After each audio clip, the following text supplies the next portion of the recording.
It was a peaceful Sunday morning in Ashton Valley, a small, tightly knit town where everyone knew everyone. The sun had just started to warm the dew-drenched grass, and the church bells rang softly across the sleepy streets. 7-year-old Lily Carter, dressed in her favorite pale blue dress with tiny white daisies, held her mom's hand as they crossed the parking lot of St. Hope's Community Church. Inside, families gathered for morning service, and children were ushered toward the back classrooms where Sunday school was held. Margaret Carter leaned down, kissed her daughter's forehead, and watched her skip through the church doors, smiling, unaware it would be the last time she'd ever see her again. 10 minutes later, Sunday service began, as usual. The pastor welcomed the congregation, the choir began to sing, and the children settled into their classes. At least, they were supposed to. Around 30 minutes into the service, Lily's Sunday school teacher quietly stepped into the sanctuary, looking confused. She walked up to one of the church staff and whispered something. Then 2 more teachers were seen checking the bathrooms and hallway. Still, no one panicked. It was assumed Lily had wandered off, maybe got confused or found her way back to her mom. But when Margaret was discreetly called out of the service and told Lily never arrived at her class, her heart dropped. Panic set in immediately. The entire church began searching the building, bathrooms, classrooms, storage closets, even under pews. Her name echoed through the corridors. Someone ran to check the playground out back. Someone else scanned the street. Within 15 minutes, the police were called. Within an hour, a search team was mobilized. Dogs were brought in. The nearby woods, just a short walk from the church property, were combed over. Officers believed it was impossible for a child to vanish in broad daylight with dozens of people around, unless she had help, or worse, had been watching and waiting. Surveillance footage from the parking lot showed Lily walking toward the entrance. But curiously, there was no footage of her entering the building. The hallway cameras were outdated and glitchy. One of them looped a frozen frame. Another showed a shadowy figure near the side door just minutes after Lily arrived, but the quality was too poor to identify anything clearly. Police theorized she might have been lured out of view. But by who? No unfamiliar vehicles were reported. No one saw anything strange. The only oddity was a green sedan parked near the maintenance shed, one that wasn't recognized by church members, but it was gone by the time police arrived. Days turned into weeks. Volunteers, helicopters, and drones covered every square foot of the surrounding forest. Rivers were dredged. Lakes were searched. Flyers were posted from one town to the next. Yet there was no evidence, no shoe, no strand of hair, no piece of fabric. It was as if Lily had been swallowed by the earth itself. Her photo hung in every grocery store and school hallway in the county. Candlelight vigils were held. Tips came in, but every lead hit a dead end. The story made local headlines for months before fading away. But in the Carter household, time never moved forward again. The first 24 hours after Lily's disappearance were chaos wrapped in hope. The Ashton Valley Police Department coordinated with church staff and volunteers to establish a search grid, radiating outward from the church grounds. Officers questioned everyone who had attended that morning's service, over 80 people, but no one had seen anything suspicious. Many insisted Lily must have wandered off into the woods, maybe chasing a bird or a butterfly, unaware of how far she'd gone. But her mother, Margaret, knew better. Lily had been warned countless times not to go near the forest behind the church. She was cautious, timid, she wouldn't just wander. And Margaret's mother's instinct told her something darker had happened. By that evening, search and rescue teams were deployed. Dozens of people combed the woods with flashlights, calling Lily's name, their voices echoing into the trees. The local fire department brought in thermal imaging drones, but they detected nothing. Cadaver dogs were brought in from 2 towns over. They picked up a faint scent near the wooded creek behind the church, but just a few hundred yards in, it suddenly vanished. If the trail had been lifted into the air, it was one of many chilling signs that Lily hadn't simply gotten lost, she'd been taken. The question was, how did someone manage to abduct a child in broad daylight, from a crowded church, and leave no trace? Soon, state police joined the investigation. Roads leading out of town were monitored. Officers went door to door within a 10-mile radius of the church. Registered sex offenders were questioned. Vehicles passing through the area that day were tracked, including the mysterious green sedan spotted by multiple witnesses, but no license plate was ever recorded, and no one remembered seeing who was inside. Surveillance footage from gas stations and nearby intersections turned up nothing definitive. One woman from the choir insisted she saw someone lurking near the edge of the parking lot, but her description was vague. A tall man in a dark hoodie, standing near the trees, not interacting with anyone. He never came forward. Margaret refused to leave the church grounds for days. She slept in her car, clutching Lily's favorite stuffed elephant, hoping somehow her daughter would reappear, dirty, crying, but alive. She gave interviews to local news stations, pleaded into the camera, begged whoever had her daughter to just bring her home. The town, once a peaceful and trusting place, turned suspicious overnight. Neighbors started side-eyeing neighbors. Rumors spread that someone within the congregation might have been involved. A former youth pastor who left the church 2 years ago was briefly investigated, but he was in another state at the time. Every theory, every thread, led to a dead end, and Margaret's hopes slowly began to shatter. As the weeks turned into months, the search shifted from rescue to recovery. Fewer people showed up to search. Volunteers burned out. Donations dried up. Lily's photo was still up in gas stations and post offices, but fewer people paid attention now. The world moved on, except for Margaret, who refused to stop. She launched her own website, hired a private investigator, and even visited psychics out of desperation. One psychic claimed Lily was somewhere cold, underground, near water. Another claimed she was close to home but hidden in plain sight. Nothing they said ever helped, but the fear and uncertainty had rooted itself in Margaret's soul. Every phone call, every knock on the door, every random tip was a trigger. And still, no Lily. The years that followed Lily's disappearance unfolded like a cruel blur, a fog that never lifted. Margaret's world shrank to a single point, the last moment she saw her daughter alive. She replayed that morning over and over again in her mind, Lily's soft giggle as she skipped toward the church door. The way the sunlight caught the little butterfly clip in her hair. Margaret became trapped in that frozen moment. She stopped decorating for holidays. Birthdays were no longer celebrated. Time, for her, had stopped in April 2008. Every ticking clock, every calendar page turning, felt like a betrayal. A reminder that the world was moving forward without Lily. Her marriage crumbled under the unbearable weight of silence. Margaret's husband Daniel coped by burying himself in work, volunteering with the search parties obsessively in the beginning, but eventually growing distant. They grieved in opposite directions. Where Margaret clung to memories, Daniel tried to forget. After 2 years of quiet arguments, sleeping in separate rooms, and empty dinner tables, he packed a bag and left, leaving Margaret alone in the same house. Surrounded by Lily's untouched room, her toys, her drawings, her scent, the house became a mausoleum of what once was, and Margaret retreated further into isolation. Therapists came and went. Friends eventually stopped calling.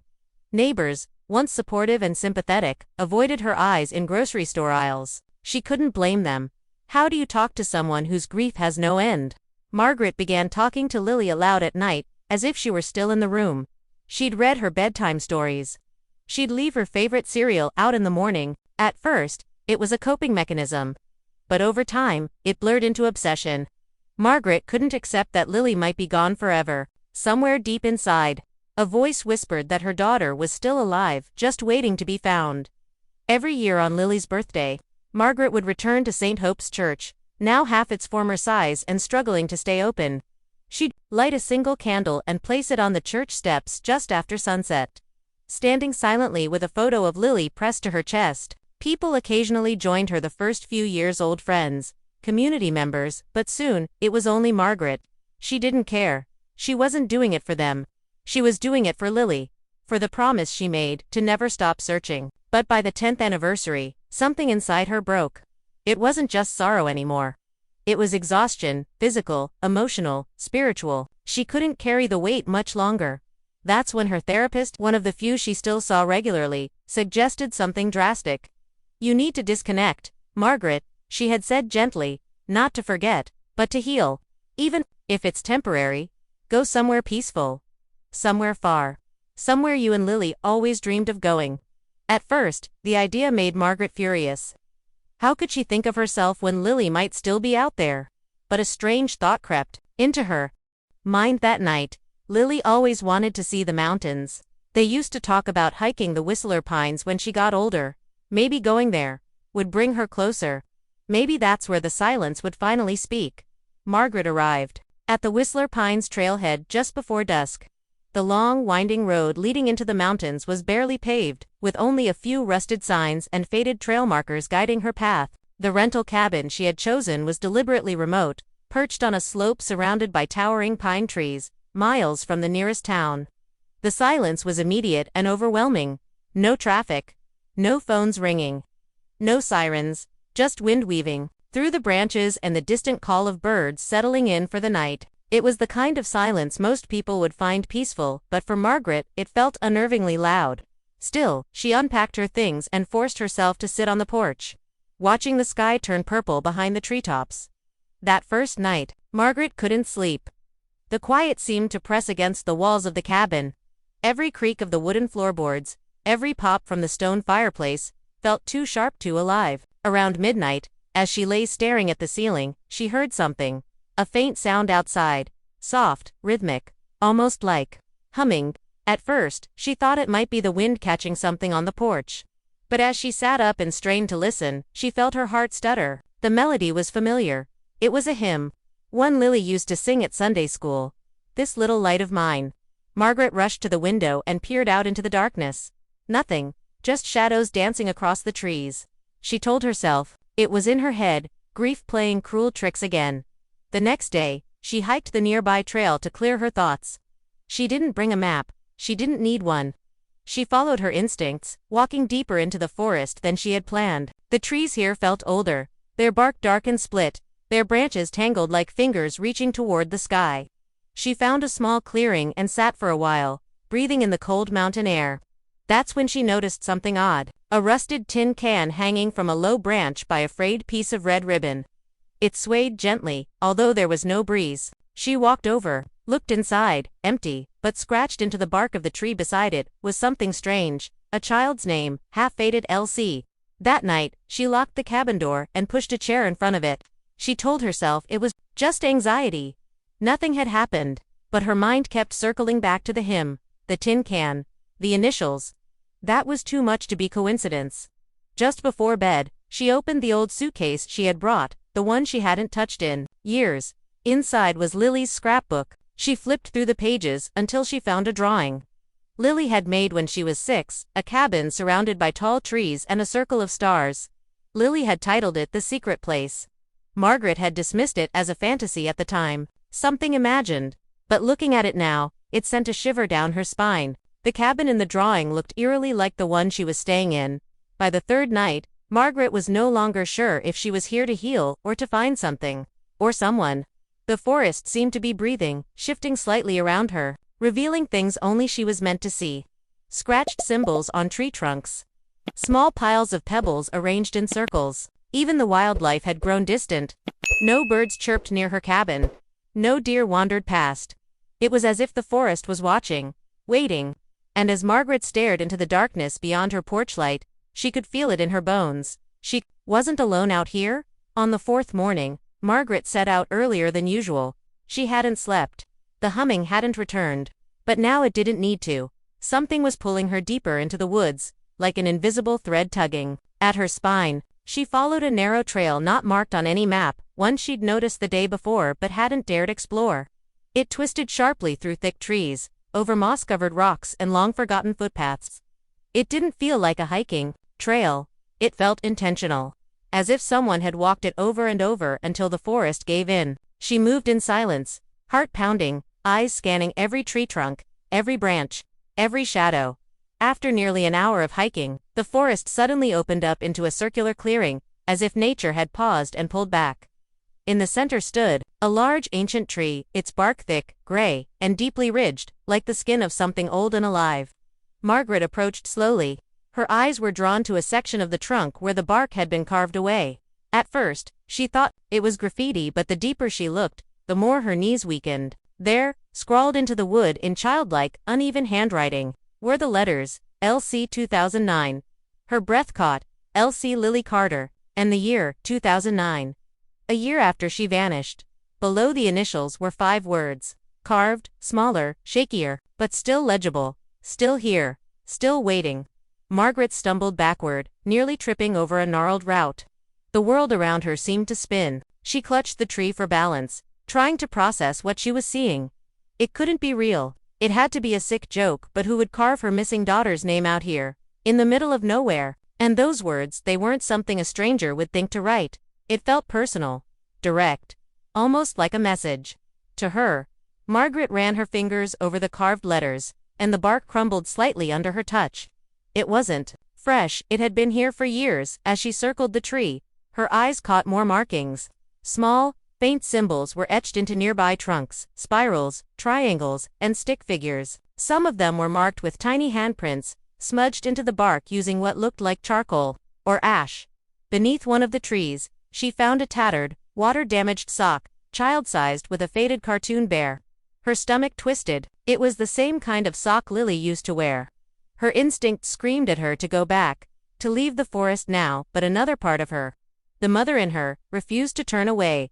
These weren't just clues. This was a breadcrumb trail, one someone had wanted her to find. As she backed away from the clearing, she noticed something else. A row of flat stones, half buried under dirt and leaves, forming a kind of path leading deeper into the woods. The stones were arranged too neatly to be natural. Margaret hesitated, staring into the shadows ahead. The forest was growing darker. Even though it was barely past noon, she knew if she followed the stones, she would find something, maybe something she wasn't ready to face. But standing still felt impossible now. Something was waiting at the end of that path, and whatever it was, it knew she was coming. Margaret followed the flat stones with hesitant steps, each one crunching beneath her boots like breaking bones in the silence. The trees grew denser here, closing in like walls. Sunlight barely trickled through the canopy, casting long, warped shadows on the forest floor. With every few steps, she glanced behind her, half expecting to see someone or something watching from between the trees. But the woods were still, unnaturally still. No birds. No breeze. Just the pounding of her own heartbeat.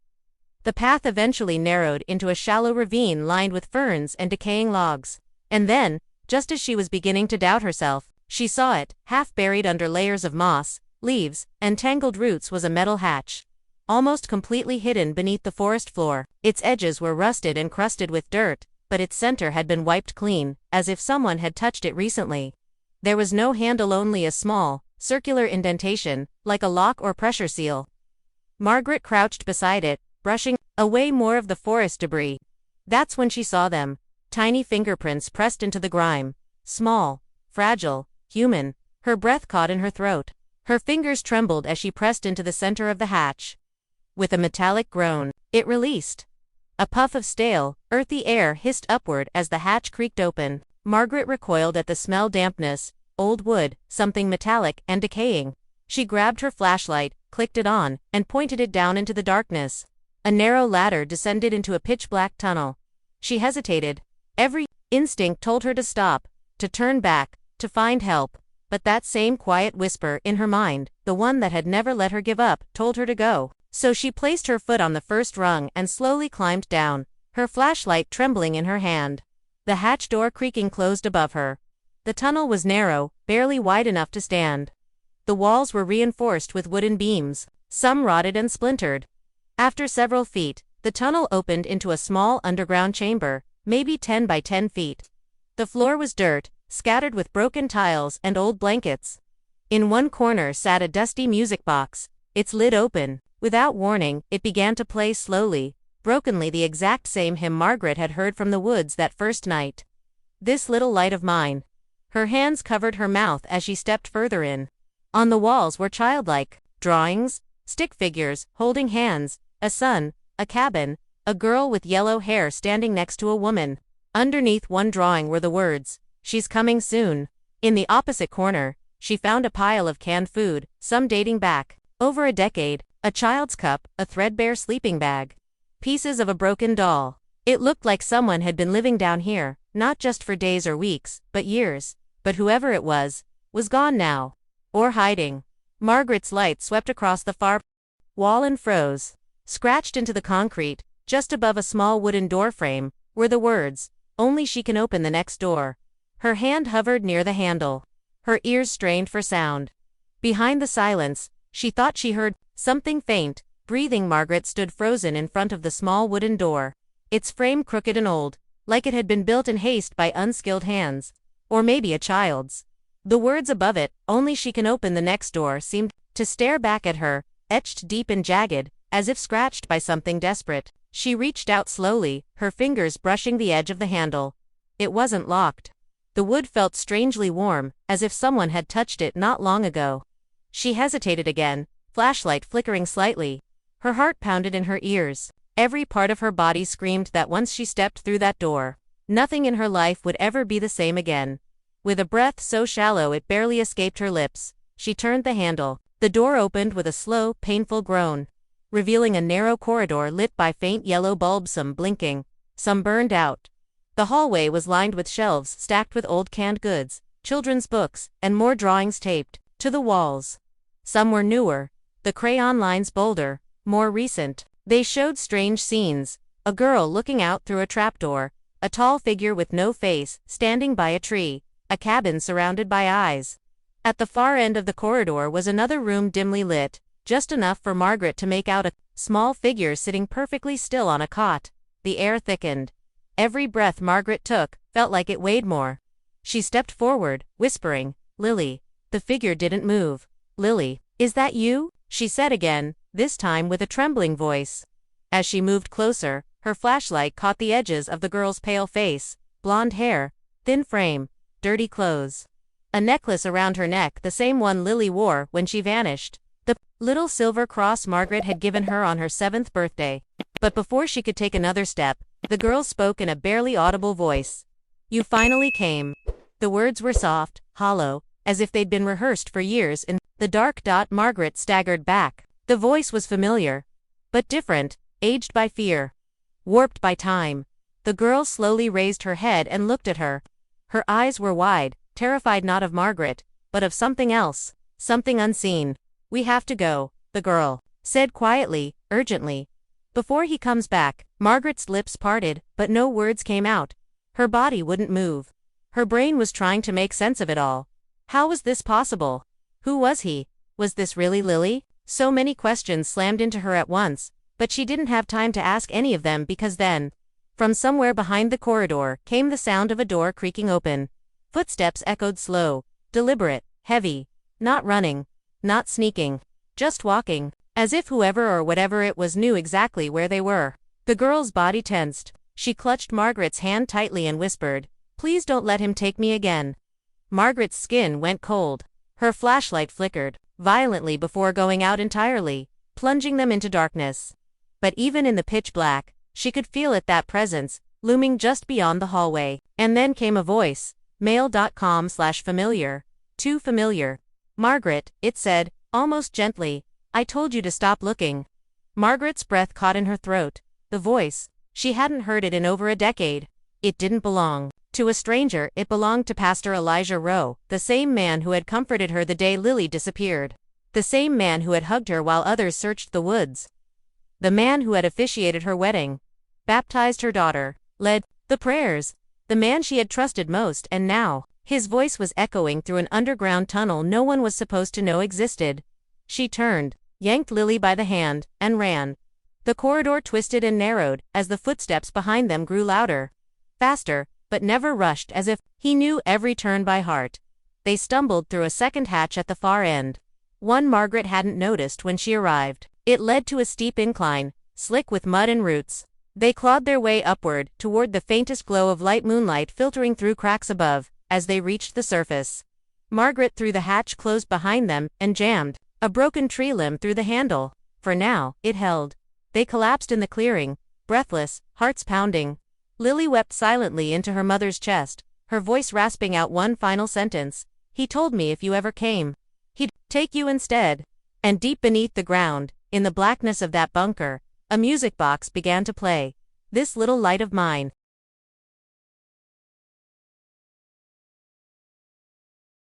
If you liked this video, don't forget to hit that like button, share it with your friends, and drop your thoughts in the comments below. Most importantly, subscribe and hit the bell icon so the next secret finds you first.